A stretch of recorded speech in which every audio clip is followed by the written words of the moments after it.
Feeding New England, Cultivating a Reliable Food Supply. And we're going to be going over the agenda very quickly and then introducing some presenters and taking you through this afternoon. So today's session is focused on, as I mentioned, the New England Feeding New England project. My name is Tanya Swain. I work with the Maine Food Strategy, and we're going to start by doing a quick overview of the project and talking a little bit about Food Solutions New England and the food vision and how that intersects. We're going to have a presentation on some food flows research that looks at how food and supply chains operate across the country and in our region. And then we're going to touch a little bit on what some of the policy implications are for this. We're going to have a little Q&A, and then we're going to go into a small group discussion for about 30 minutes and just have a fairly open conversation about a question on the project itself and how it fits in with everyone's work. So that's sort of the overview for the afternoon.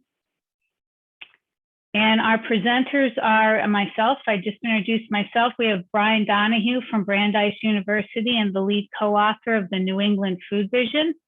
Scott Sawyer, who's with San Diego Food Systems Alliance and formerly with the Vermont Sustainable Jobs Fund and Farm to Plate. And Winton Pitcock, who's with the Massachusetts Food System Collaborative and also part of the New England State Food System Planners Partnership. I think we see a few more people still joining. I'll slow it down a little bit here. So just to start, a little bit of an overview on the New England State Food System Planners Partnership. So this is the group that's really organizing today's session.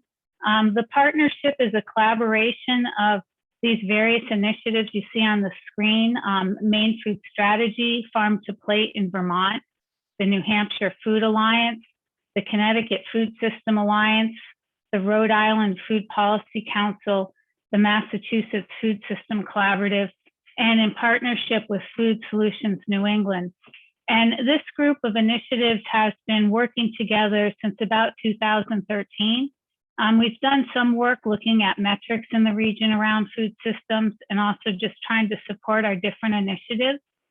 About 18 months ago, we started talking about, actually before the pandemic, we started talking about climate change and impacts on the reliability and resiliency of New England's food system, and thinking about how we could start to look at that more strategically as a region.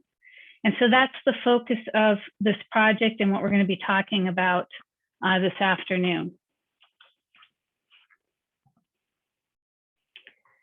So the New England Feeding New England project is a project, as I mentioned, that started through this partnership.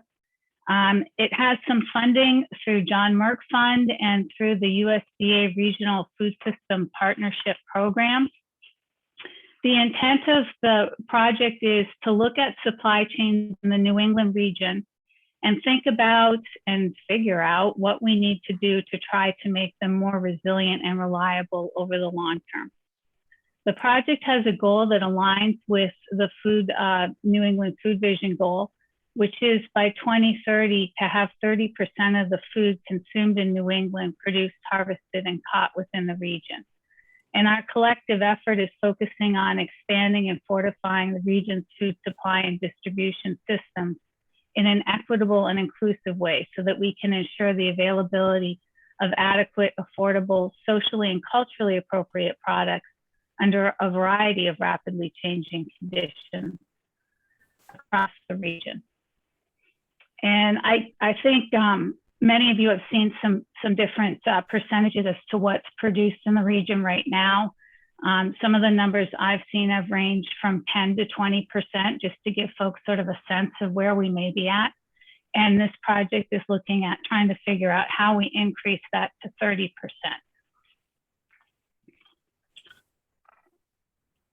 There's several reasons that this project is very important. First of all, we want to ensure food security for all New England residents, especially as national and international supply chains are shifting in response to a range of conditions, including things like the pandemic and climate change.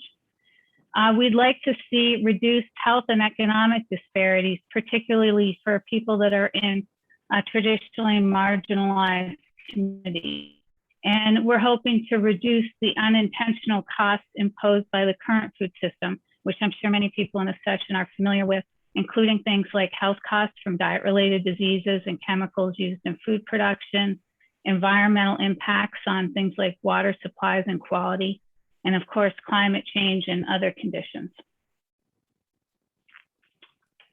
The project itself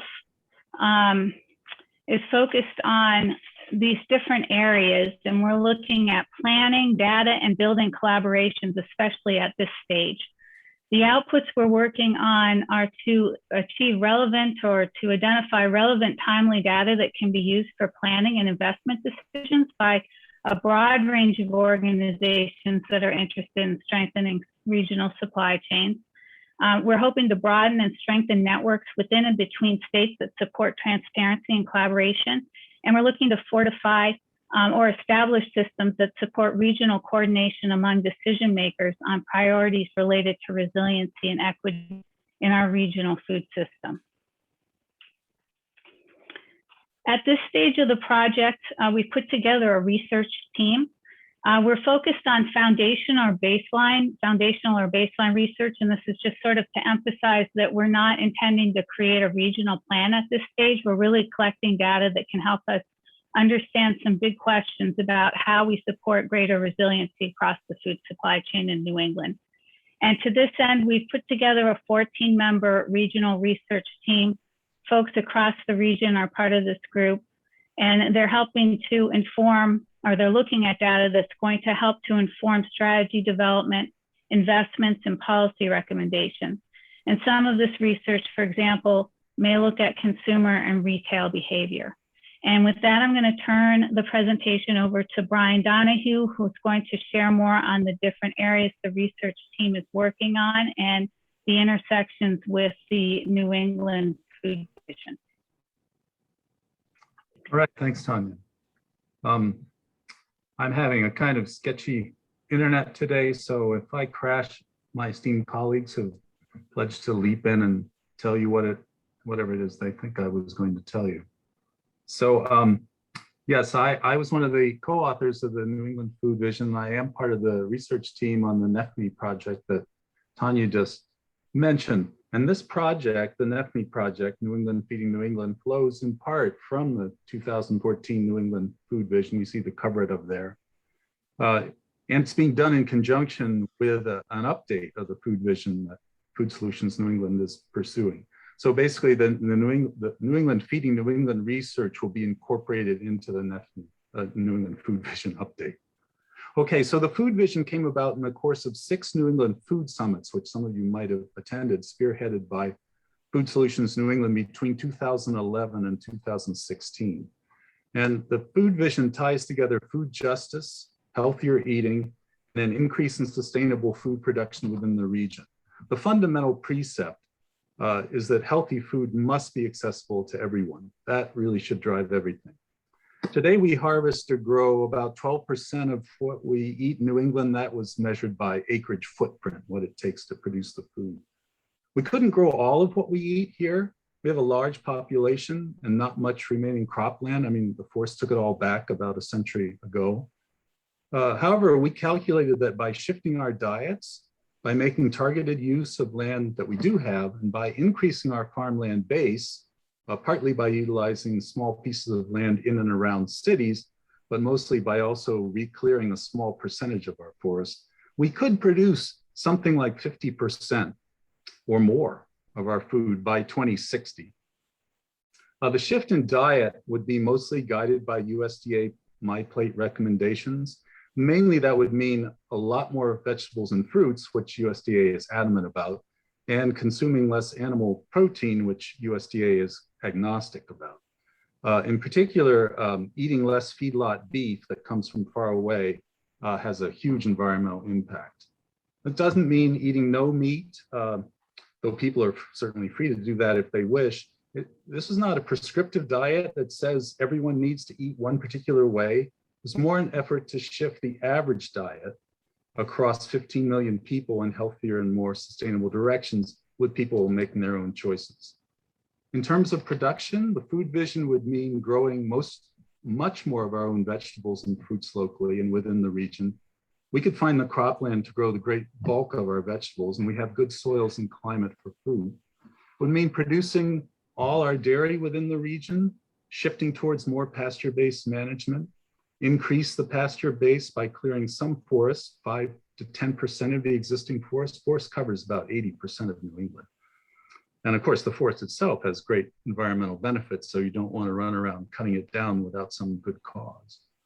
Also producing more meat within the region, particularly grass-based beef. So the vision, oddly, it calls for reduced meat consumption, but increased meat production within the region, as currently very little meat is produced here.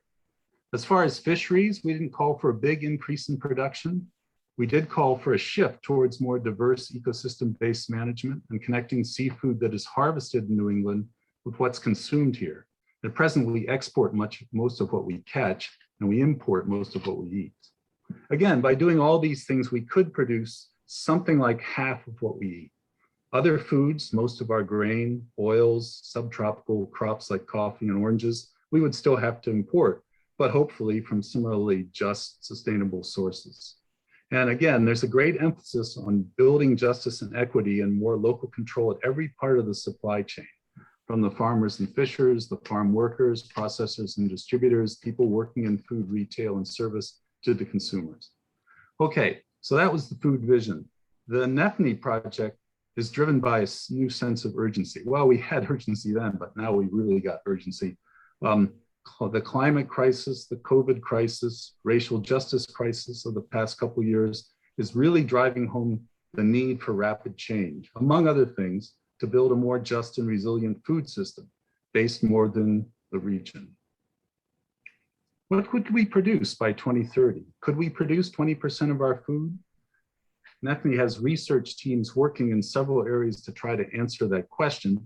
And I'm just going to run through some of the research areas that we're working on. First of all, we're upgrading our data on current food intake to see where we are, what trends have emerged in the past decade. For example, I think people are drinking less milk, but eating more cheese, things like that. Then asking ourselves, how much progress towards healthier, more sustainable eating could be made by 2030? So set some ambitious goals, but not unreasonable. Get feedback on those dietary goals from a diverse range of stakeholders. Again, these are not prescriptive diets. It's a broad range of intakes of major food groups that different people could express in different ways. Then also ask, what would it cost to eat in this way? More fruits and vegetables, less meat, more food from within the region, it's likely going to cost more. Because whatever it costs, one way or another, such food should be available to everyone. We believe that if it were, people would tend to eat more of it, and that would flow to regional producers. So again, if more people can afford this kind of just, sustainable food, that's going to rebound to the benefit of people producing it within New England. And in other words, speaking for myself, I don't believe in making food cheaper, but in making eaters wealthier, with the time and money to gain more control over what they eat. Then we're going to do a market demand study, examining where does our food currently come from? How does it flow? Look at opportunities to increase what is produced and processed within the region, and then to set those production goals for 2030. But this time, we're talking not only about increasing what is grown and harvested within New England, but at other forms of food production. So we're talking about meat that's grown here, even if all the feed grain is imported. We're talking about things like bread and beer and salsa that are made here or could be made here. So we're going to use not only that food, acreage footprint metric, like we did in the food vision, but also introduce a dollar metric, which I think increases our chances of reaching 30% by 2030. And it connects to the central question of what would this cost? How does it connect to the economy of the region? Which is what you're talking about if you're talking about increasing resilience, not doing everything in the cheapest, most efficient way, but in a resilient way that yields the greatest social and environmental benefits. And then finally, we will be doing an estimate of the potential economic impact of achieving 30 by 30. So that's the gist of what I had.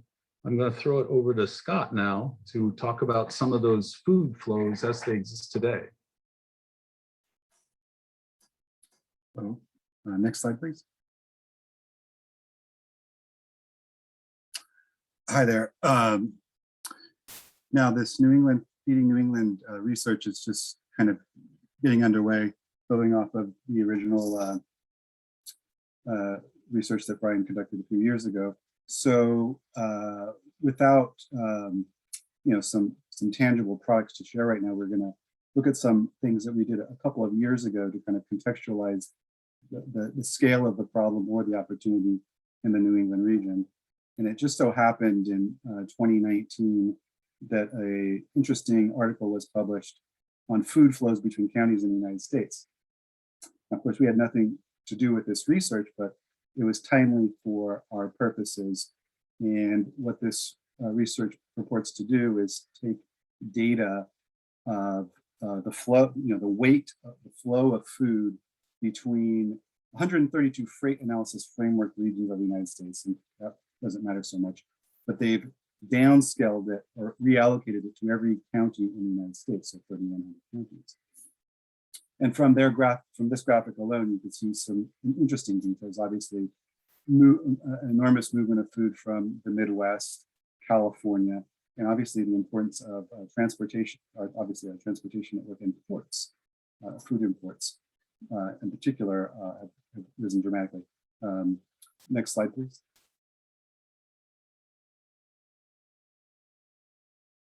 And this is just an example. And by the way, this data was this is based on data from 2012. The authors are redoing it for data from 2017, but this is just an example of the food flows analysis is really an analysis of the movement of food. And it follows obviously the nation's transportation grid. And obviously, again, emphasizing the importance of imported food. And as it turns out, Los Angeles County, which if you know anything about it, does not produce very much food, but is the largest node in the food flows analysis, over 1 trillion pounds of food moved, because the Port of LA is the busiest port in America. So this data is looking at stuff that's both produced in America, but also that comes into our ports. Next slide, please. And you could go to foodflows.org and click on your county and find their analysis of the food movements in and out of your county, every county in the United States. And so that I pulled the data for every county in New England, and I aggregated it by state or New England in its totality, and started to paint a picture, a context of what's happening in the region. Next slide, please. And just as an example, when we look at and this is one of the challenges, of course, obviously, is relevant, timely data. And this is from 2018. This is just looking at available estimates of food production in New England for the 6 states, 7.5 billion pounds, countable pounds. Obviously, that's an underestimate, but an underestimate of what magnitude, it's not entirely clear. And this is raw food products. And you see that, as you might expect, Vermont and Maine account for the majority of pounds of food produced. That's the pie chart on the left. And then on the pie chart on the right is that most of the food produced in New England by Vermont and Maine is milk or potatoes. And so that is part of the challenge of this picture for any region when it comes to trying to produce more food locally. Is you've got certain dominant product categories that have developed certainly over decades, and it's a question of how to diversify. So that's kind of getting the ball rolling. Okay, something like 7.5 billion, probably more like 10 billion, doesn't account for processed food. Next slide, please. And so, next, go for it. Yeah. So that the little pie, a little circle on the left is that estimate, 7.5 billion, which we could count from USDA data, and it's certainly an underestimate. And the next circle over is the estimate of the food flows data for food going into New England. So you go from 7.5 billion pounds to 71. Yes, it does include seafood. Thanks for asking. So you see an order of magnitude difference between kind of what is raw produced in the region and what comes into the region, and also what leaves the region. Well, what is that? And as I say, it does include seafood, which is actually a very tiny amount of the food picture. But it obviously includes a lot of processed food. So again, context, like, do we know how much food people in New England or anywhere consume? No, we don't really know that. But this food flows data gives you a sense of the magnitude of what goes into a region. And next slide, please. And just for future reference, I believe these slides will be available. What they're counting are, live animals, cereal grains, ag products, which is the fruits and vegetables, really, animal feed and animal food, dog food, cat food, and so on. Next slide. Meat, seafood, grain products, crackers, snacks, and stuff. And then the largest category is kind of a catch-all of a lot of processed foods. And we'll see in New England that includes a lot of dairy products. And it will vary, obviously, based on where you live. None of this includes alcoholic beverages, which would obviously introduce a different level to the picture. Because obviously, craft brewing and things like that have taken off in many parts of America. Next slide, please.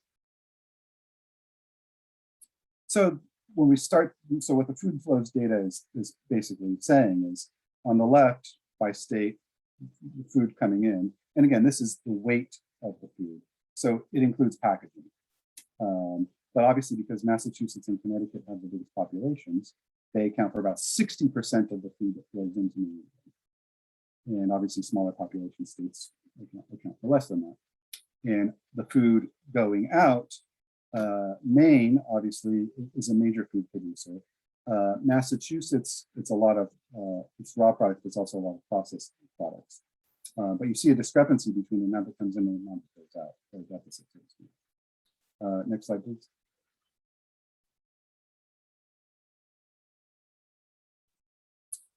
And I should have changed the fonts to darker color, but this is by those categories. So the majority of the food coming in is this kind of catch-all process category, where we can't know specifically what it consists of. And the next one up, agricultural products, again, includes fruits and vegetables. And so you see, for example, way more fruits and vegetables coming in than going out. You see more animal feed coming in than going out. For all of the categories, frankly, except for the processed food. And the processed food, again, includes dairy products, including ice cream, yogurt, and things like that. Next slide, please. And here's the same thing, but just in table form, where you see more intake than food going up, except under the category of processed, essentially processed food. Next slide, please. And here it is by region of the country. And if you go to that Food Flows website, you could do it yourself by county or by state, or including which county in particular you get where you live gets the most food from. And again, this is a reflection of a lot of things, including where major distribution centers are, where major population centers are, where ports are. But obviously, the closer, as it turns out, even though we live in obviously a global linked food system, the closer the food source is to the final destination, you see more food. So 42 billion pounds within the New England region, which means food from Massachusetts to Vermont, or food from Maine to Connecticut, and so on. So there's what they call self-loops between states within a region. And of course, not all that food is produced within the region. It's coming in through ports, for example. The next closest trading partner is obviously the Northeast, and New York State in particular. And it kind of paints a picture of maybe thinking about New England, we should think more broadly about the Northeast as a kind of the same thing, essentially. New England depends on New York State as much as the New England states kind of depend on each other. Then you see, of course, a big trading partner in the Midwest, all those grains and animal feed, the state of Ohio, the Southeast, the state of Virginia. And then the further you get away from kind of the final destination, you see diminishing, except finally when you get to California and the Central Valley and all those fruits and vegetables. Next slide, please. So, it's interesting information. It helps to contextualize. And so some of the ways it helps to contextualize is vulnerabilities. So if we imagine that food flows map and where our food comes from, and then think about the major climate risks in our country going forward, and our dependencies, say on the Midwest for grains, animal feed, meat, our dependency on the West for fruits and vegetables, and increasing drought conditions and water stress in the West, et cetera, et cetera. You can start to paint a picture of vulnerabilities, including vulnerabilities to our transportation system, that might get you thinking. It might help make the case for why local food production is more important and why more investments need to be made in local food production. And again, the risk that we're all in when it comes to the climate impacts across our country. Next slide, please.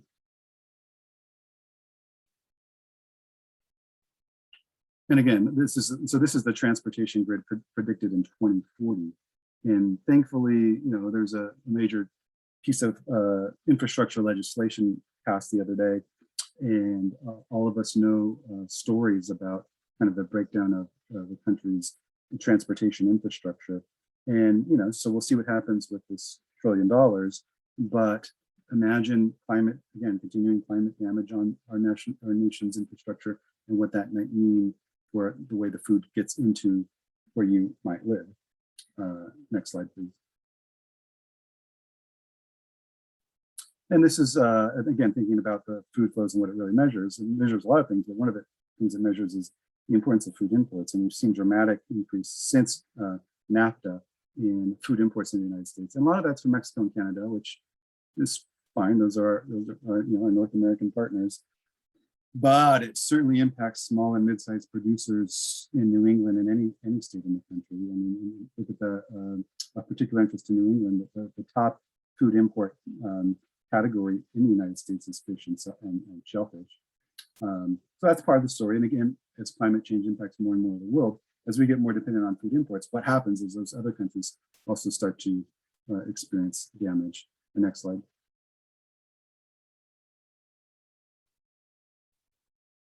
And then, just thinking broadly about this of the equity question and where our food comes from and where we might like to spend more of our money or more of our resources, or where we might like to think or imagine a more just and equitable food system. If we could just reflect back on where the food flows in our country. Here's a US data map of where the Hispanic and Latinx farmers are in the country, obviously more concentrated in the Southwest and the West. And that's where New England gets a relatively small percentage of its food supply from.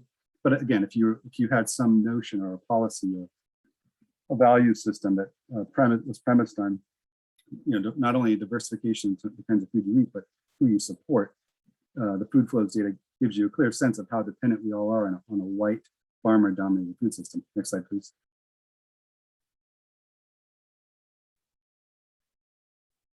So same concept. Where are Black farmers concentrated in the United States in the Southeast, Alabama, Louisiana, Mississippi.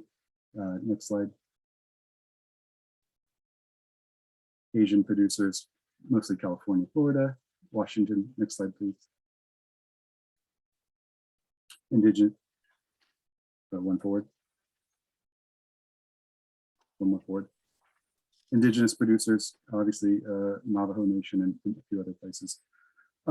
So again, the food flows data allows you to kind of play with vulnerabilities and values and opportunities. Where are you most at risk from? Where are you most dependent on other places from? Obviously, it helps to depict that we are dependent mostly on white farmers in the Midwest or California Central Valley, for example. Next slide, please. Oh, never mind, that's it.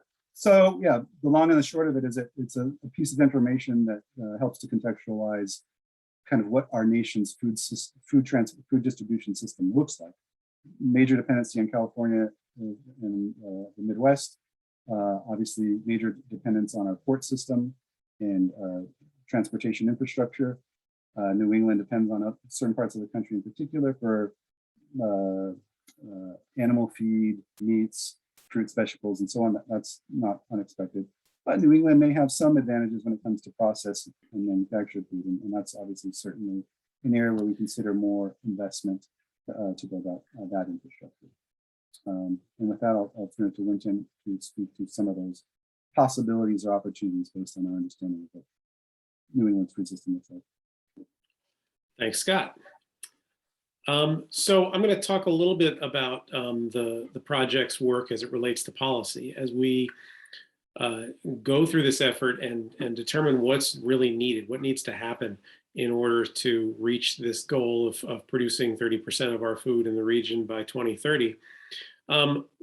There's obviously things that's going to be behavioral changes and things that are going to be operational changes and structural changes as well. But a lot of these things are hindered by policy or could be supported better by policy.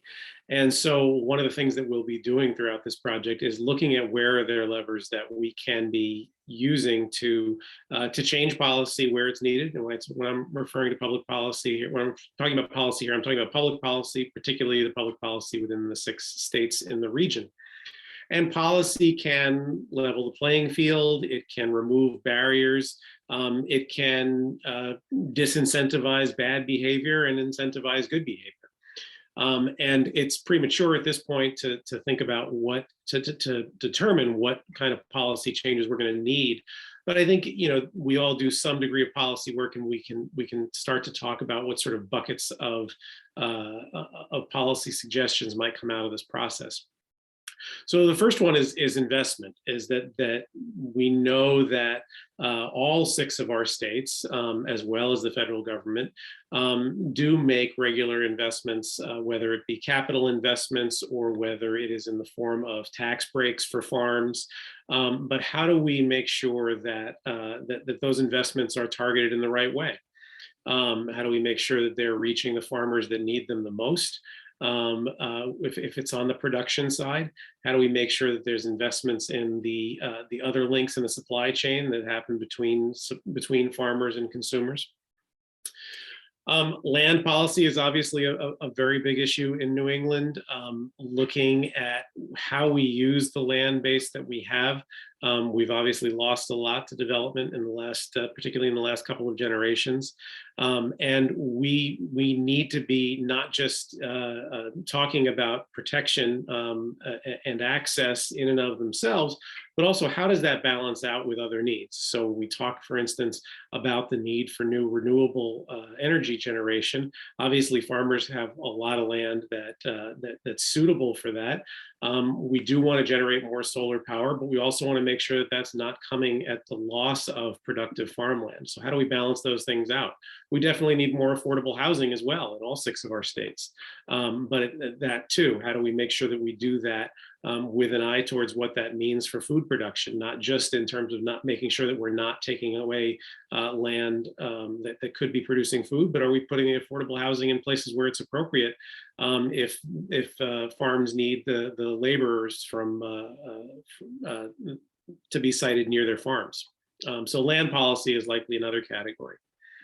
Climate policy, Scott just talked a lot about this, but making sure that that farmers have a seat at the table when our states are developing their plans for how they're going to adapt to climate change and how they're going to invest in climate change remediation and resiliency.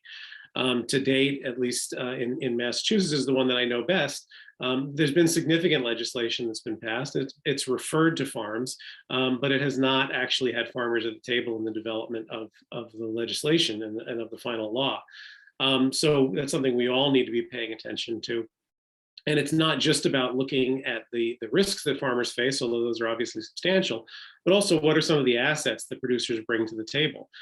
How can we be incentivizing management practices on farms that actually help our states remediate climate change? How can we be making sure that we're incentivizing things like anaerobic digestion or like building carbon in the soil to make sure that farmers are a part of the solution as well as a group that needs support in dealing with climate change.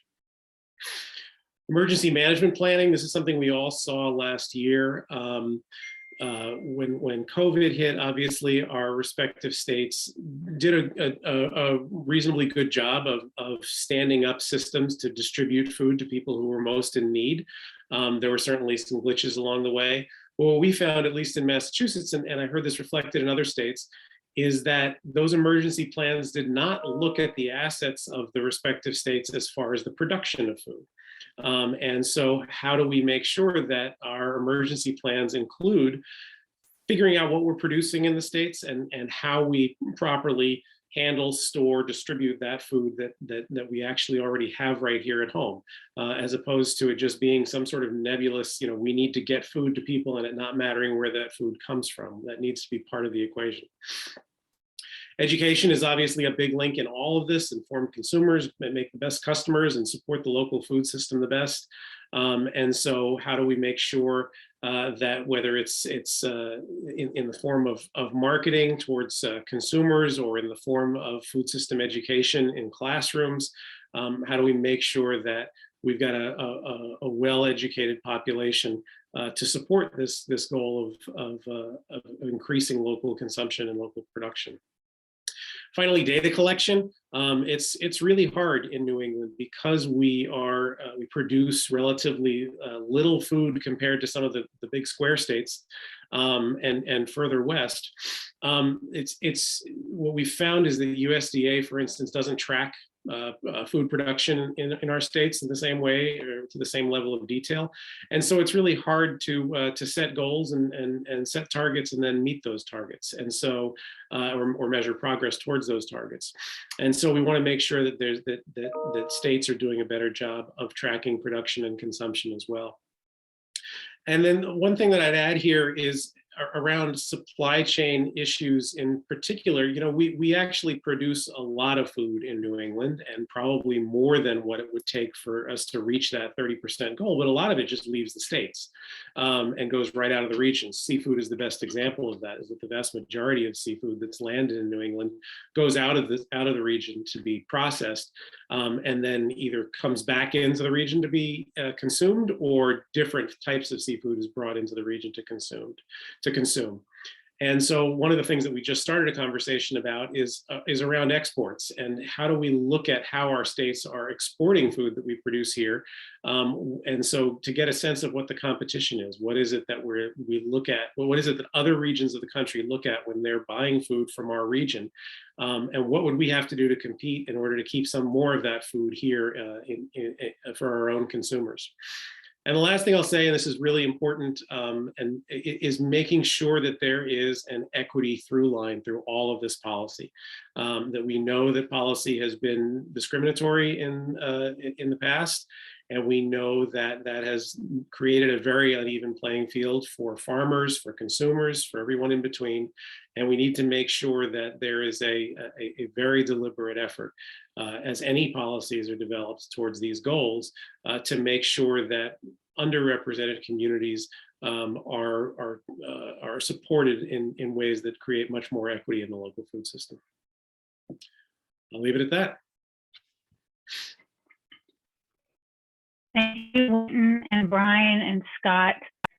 What we thought we'd do next is, I'm going to unshare my screen in a moment, but to do some questions and answers. If folks have questions, I saw a couple in the chat, please go ahead and post them in the chat. And then after we spend a few minutes responding to those, we're going to go into some breakouts. I wanted to thank, while I think of it, Lisa Fernandez, who's here from Food Solutions New England, helping us with some tech, and Nessa Richmond from the Rhode Island Food Policy Council, who's also going to help moderate one of our breakouts.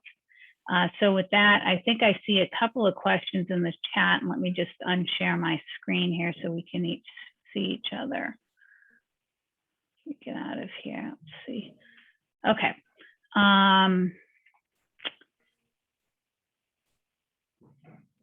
So one of the questions that came up early on in the presentation, actually in the food flow section, someone had a question, Betsy Johnson, about does food production include seafood?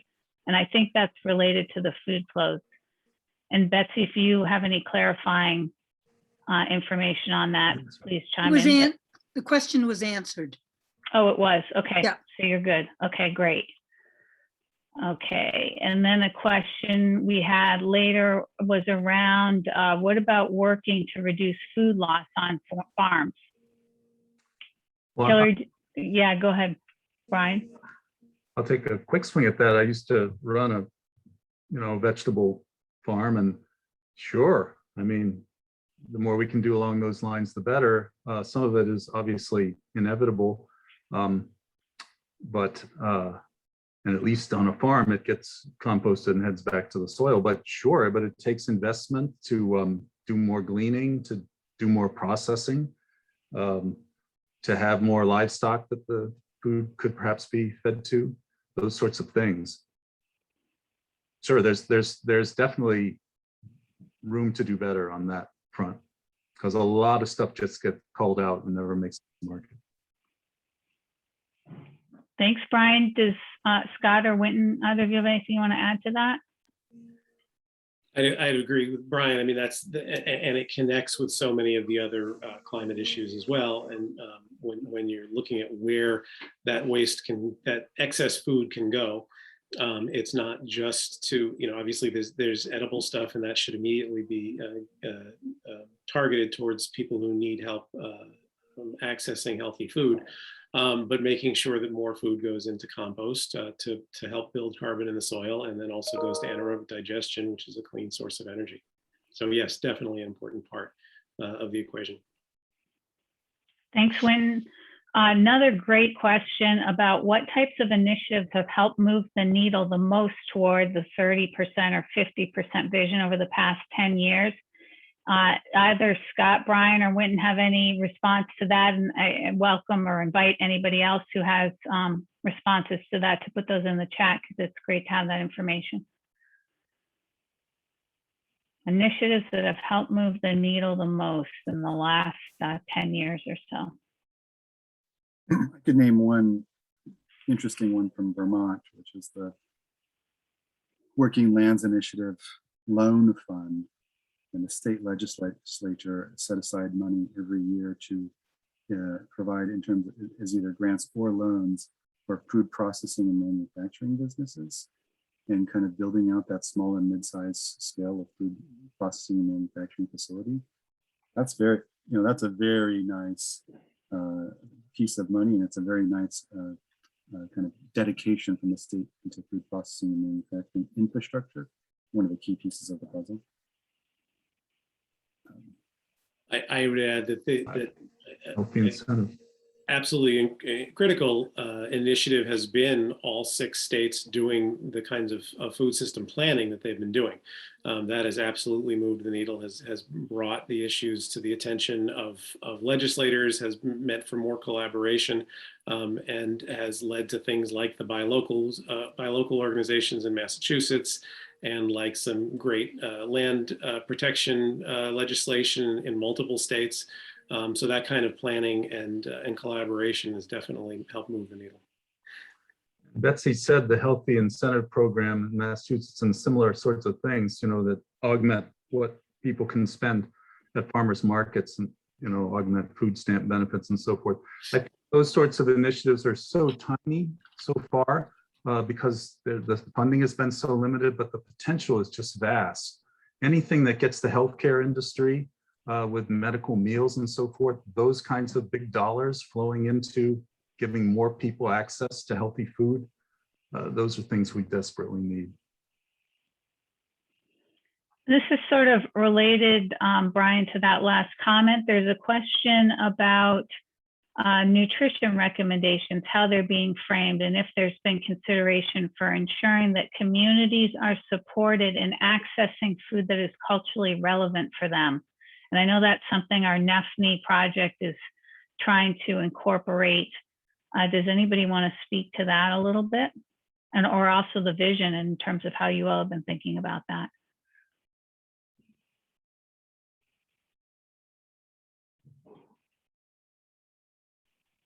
Brian, you're muted. One thing is that the way the dietary reference diets that we use are framed, they're very broad, so that people could eat a wide range of ways within them. They're not prescriptive down to, kale versus collards or something like that. They're more vegetables. They're very, so that's one thing to understand about them, and that they're average. But then to the second part of the question, for sure, we're building in a process this time where we sort of roughed out where we think these diets could go, to have stakeholder groups that give us responses to them and see if we're missing things, get people's input so that we can modify them and make sure that they're broadly culturally relevant. But my instinct is that they're broad enough that people can eat as individuals or different ethnicities in a wide variety of different ways within them.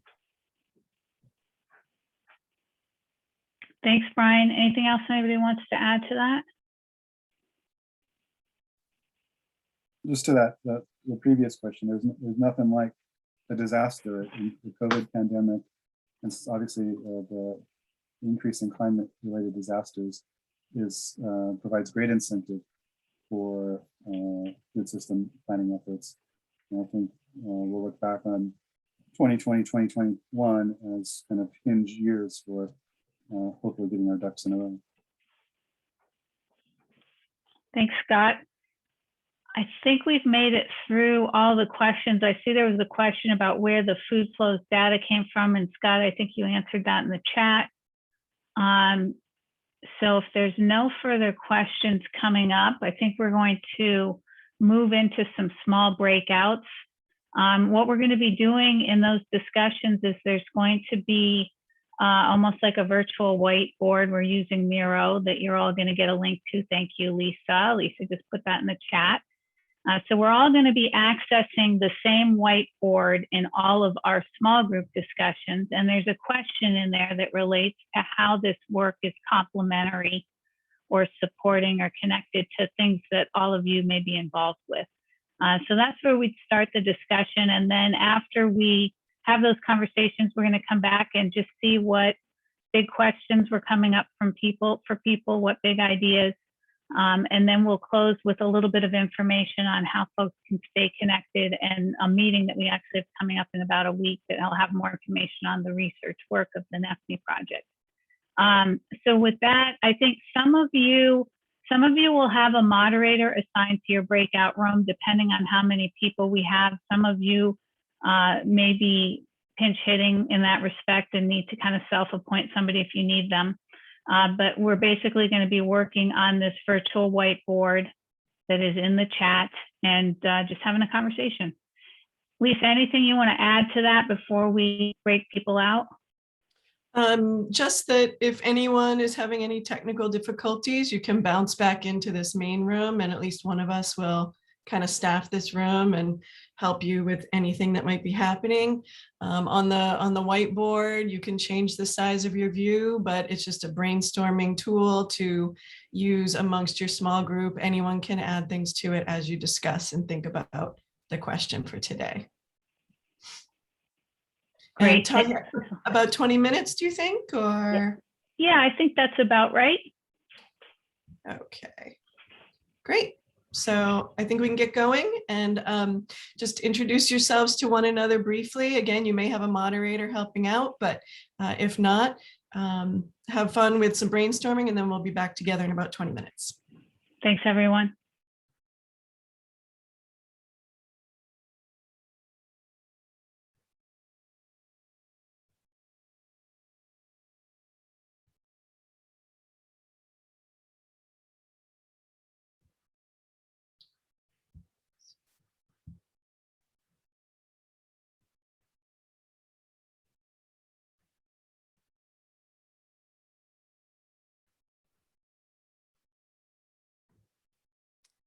Lisa, would you mind adding me to a breakout also? Is that okay? Sure, absolutely. Let me Thank you. pop you right in there. You know what, Eva, I think this is one of those situations where, because you're a host, you're not on my list. So I don't know how to move you around because your name's not available. Got it. Unless you can figure out how to get in there yourself. Okay. I'll give it a try. Okay, sorry about that. That's one No problem. little nuance of the breakout rooms, unfortunately.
Hi, Lori.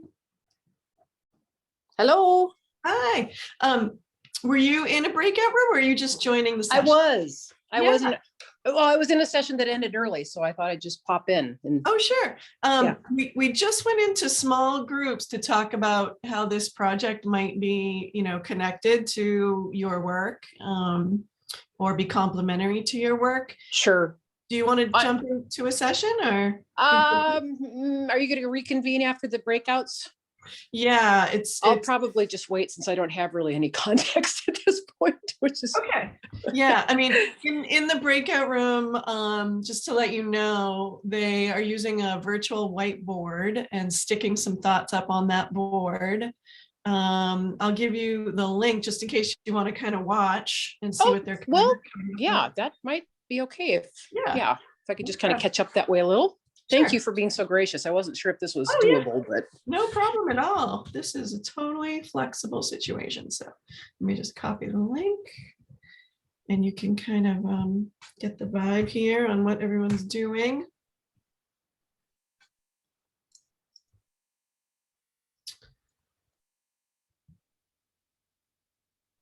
is it that Miro app board one? Yep. Okay, I'll hop on. Yeah, take a look. And Thank you. Appreciate it.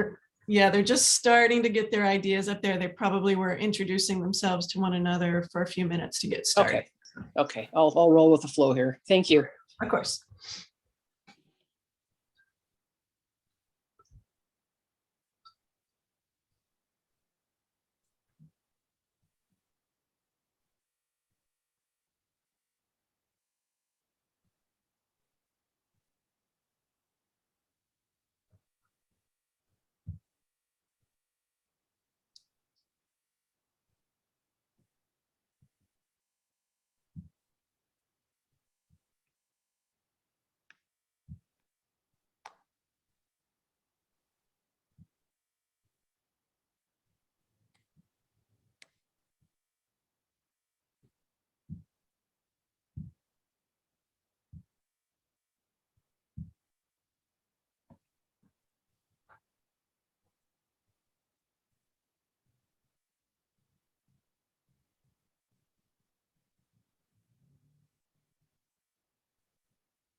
I think I'm just going to stay here. That looks really overwhelming what they're doing without any dialogue going on. Yeah. That's all right. I'll wait till they're back. Yeah, it's kind of like if you were in a physical space and there was a big wall with all these people swarming around it. Sure. Yeah, I love it. It's kind of just, like too much for me right now, but yeah, of course. Yeah. Yeah, I'll hang out and wait. Yeah, Just mute myself here. yeah, sure.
Hello, can you hear me? Oh, hi. Hi, sorry, I was having some technical difficulties in my chat room, so I'm just trying to see if I can get back into chat room 2, I believe. Sure. Yeah, I see you there, Grace. Let me see if I can move you. I think what I'm going to do is move you to 5 and then move you back to 2, just because it's looking a little wonky on the back end here. So just bear with me one moment. Yeah, no problem. Thank you. Okay, sure.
Hey, everyone.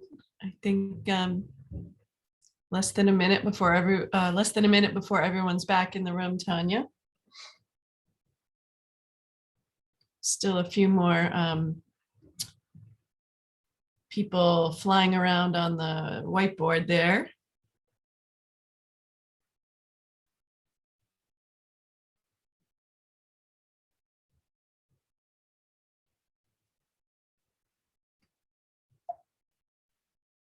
Hopefully everybody had a good conversation.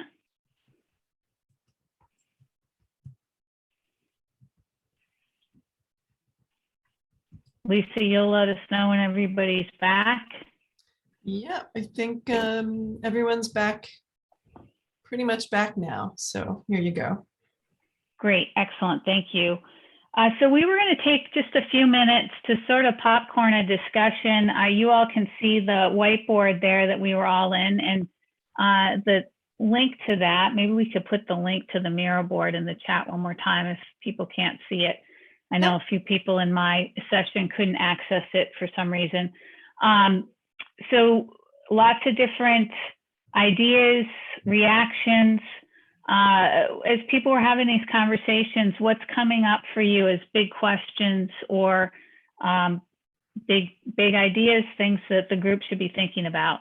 And I invite you to either put it in the chat or go ahead and unmute yourself and add your comments live.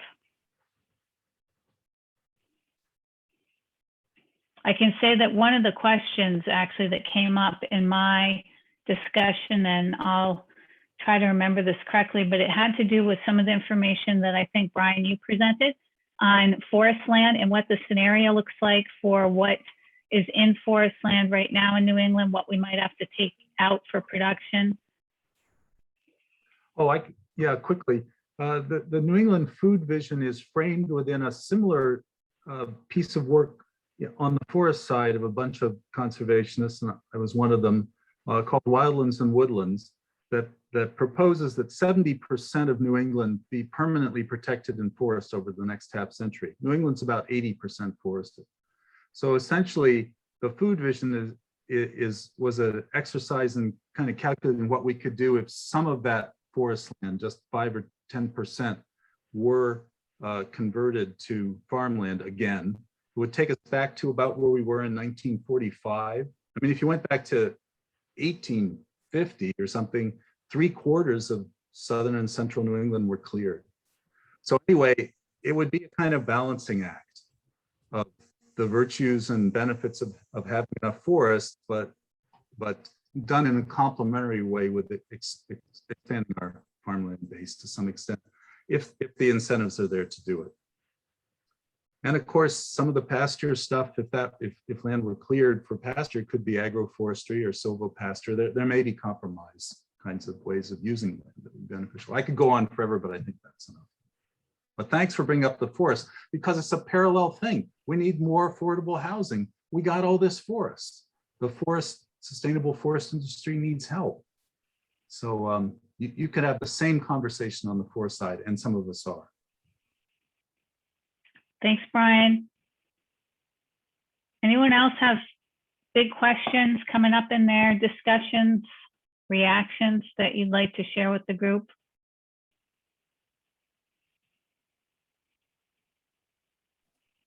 One of the things we were talking about was just the differences within and between the 6 New England states, and the challenge of incorporating that level of nuance in a broad food vision, making sure that the researchers kind of key in on that. For example, the difference between Vermont and New Hampshire.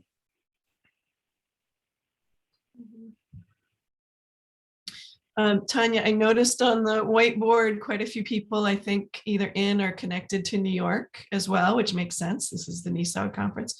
And some of you are probably already involved, but if not, I'm just going to share a link to this Vision 2050 that's happening for New York State's food system. It was somewhat inspired by what the 6 New England states are doing. So I just wanted to share that for those of you in New York. Well, I also brought up that there definitely it's not to be included in this project, but almost as an asterisk.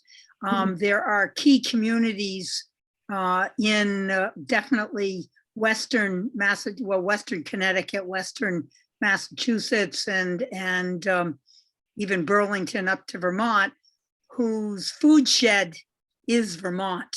And so at some point, the success of this has to figure out how to incorporate some of that.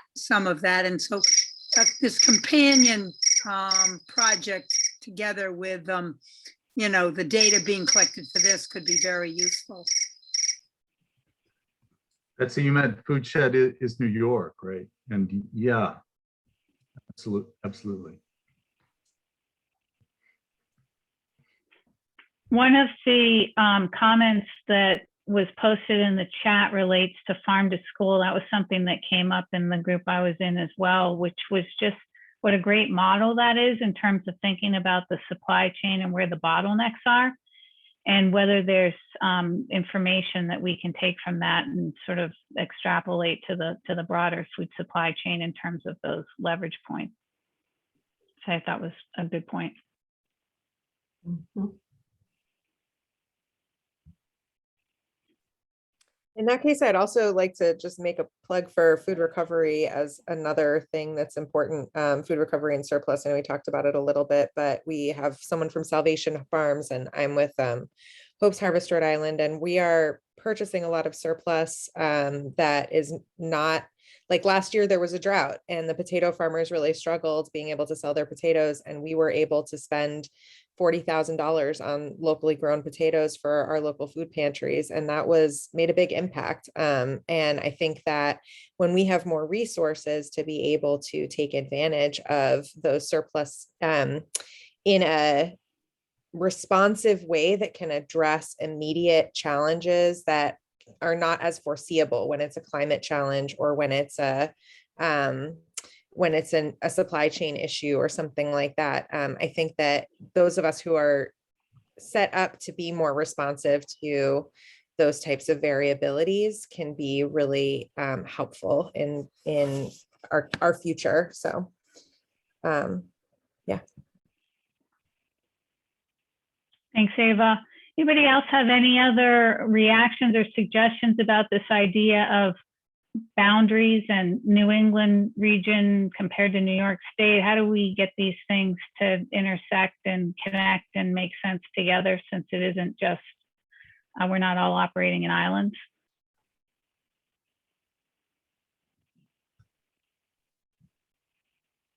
Well, just in kind of response to that, one of the things that I've been talking to a lot of community members about right now is, in regards to the food system specifically, is define a region, right? So if you're like, that can erase some borders.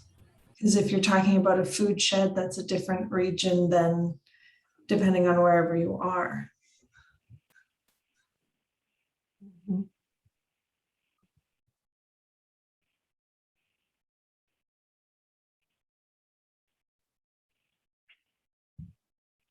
Any other reactions to that, or other big ideas that were coming up for people?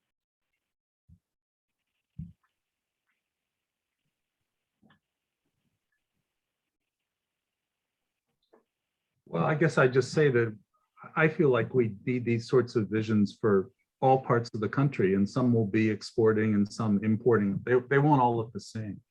And that'll help us think about them all together, realizing that as you do them, they are kind of artificial constructs. You draw a boundary around a certain area that has some kind of definition, just so you can sort of do the calculations and think about these things.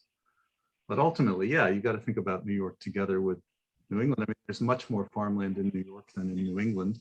There's more people in New York than in New England.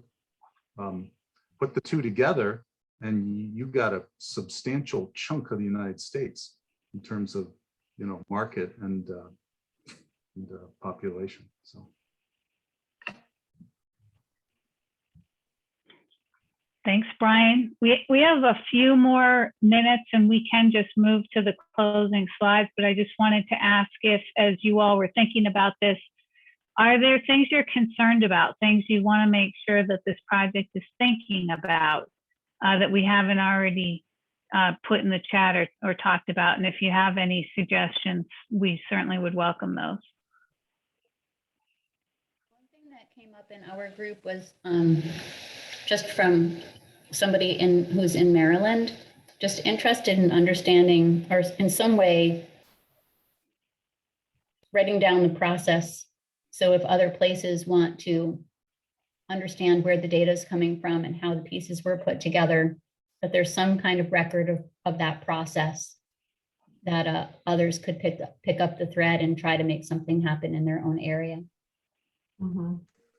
Well, for the New England Food Vision, you can look at the vision and get the spreadsheets that we use, and I'm happy to share them. And I'm happy to talk to anyone who'd like to try something like this. So. Mm-hmm. Thanks, Nessa. Thanks, Brian. Any other reactions before we move to our last slide? I'm going to put a link in the chat. This is to the next quarterly meeting for the NEFNI project. This is an Eventbrite registration. If anybody's interested in joining that meeting, we're going to be talking a little bit more about the research plan and what that's going to look like. And it's been great. We've had one of these already. It was just great to get a diverse group from across the region together. I see another question about shifting values with regard to what percentage of our income we expect to pay for our food. That's something we talked about when we were putting this together, actually, the tension between efficiency and resiliency. One interesting dimension in terms of the data, and you could look it up, Consumer Expenditure Survey kind of measures the regionally, so it's not state by state, but by race, gender, by region. It measures what people spend on a bucket of goods: rent, housing, cell phone, food, and so on. And in terms of the percentage of income that people spend on food, is pretty much the same, whether you're rich or poor, white or black, and so on. Now, as it turns out, rich white people have more money to spend on food than other populations, but as a percentage of their total income, it's pretty much the same across all groups. So that's just one tidbit of data to keep in mind, that no matter how much money we make, we all essentially pay the same amount of our income on food. Yes, in America. Consumer Expenditure Survey. Again, it reveals inequities, of course it does, but in terms of, again, percentage of total income, essentially everyone pays the same percentage of their total income on food. Right, and so one thing you can take away from that is that if people had more money, they would spend more on what I might call better, healthier foods, presumably. And I really think we need to drive it from that end as much as we can. And this research helps us think about what, if we look at what the cost would be to eat the kind of diet we're talking about, what kind of income level would make it possible for someone to purchase and eat that kind of food. And if people are not at that income level, why aren't they at that level, or what else can we do to make that food available to them in the meantime? Wynton, you wanted to say something. Well, I just wanted to highlight, Greg raised a good question in the chat about our processing capacity, and we don't, is the short answer. I mean, when I mentioned seafood earlier, that's a great example. Meat processing is another good example of that. And so, no, definitely some of the recommendations that are going to come out of this, not to prejudge any of the research, is going to be a look at where we need to be enhancing that production capacity. I'll just add to that and say that I was thinking about that because I'm very new to this region, but in the work that I do, it's a lot of business to business networking. And from the buyer end, what I have seen is that there's actually surprising little interest in fresh and raw product, and a lot more interest that I have seen so far on processed goods. And And I think that the health and safety standards on getting there and the logistics of getting there is a whole nother piece to this. And so I think that that's something I don't know the answer to. How do we get there?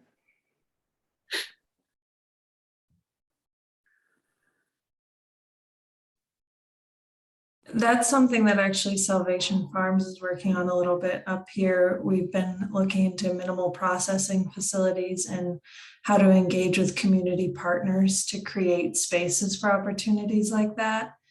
And it's also important to consider from the point of view of like food rescue, extending the shelf life and accessibility of food in the Northeast.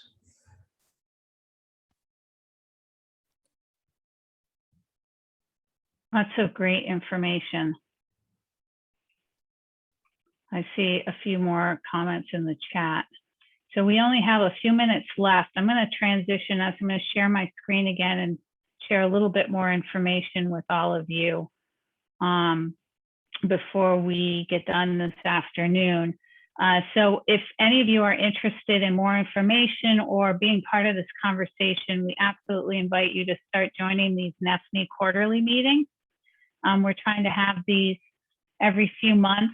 There's an email here, info@nefne.org, if you'd like some information, and that is the Eventbrite link that I posted in the chat a few moments ago.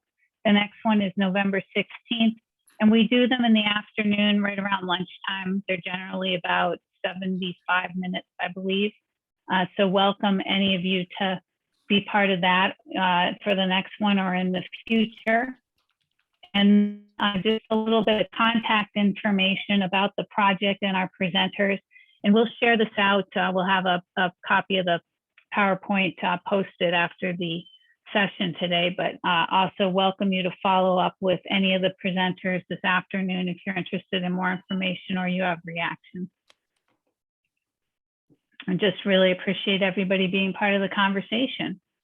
Is there anything any of our co-presenters want to add to the discussion before we close? And just a quick shout out and thanks again to Nessa and Lisa for helping with moderation and tech support, and to Ava from NESOG for being also in that role. I really appreciate all the support and just the opportunity to share information on this project.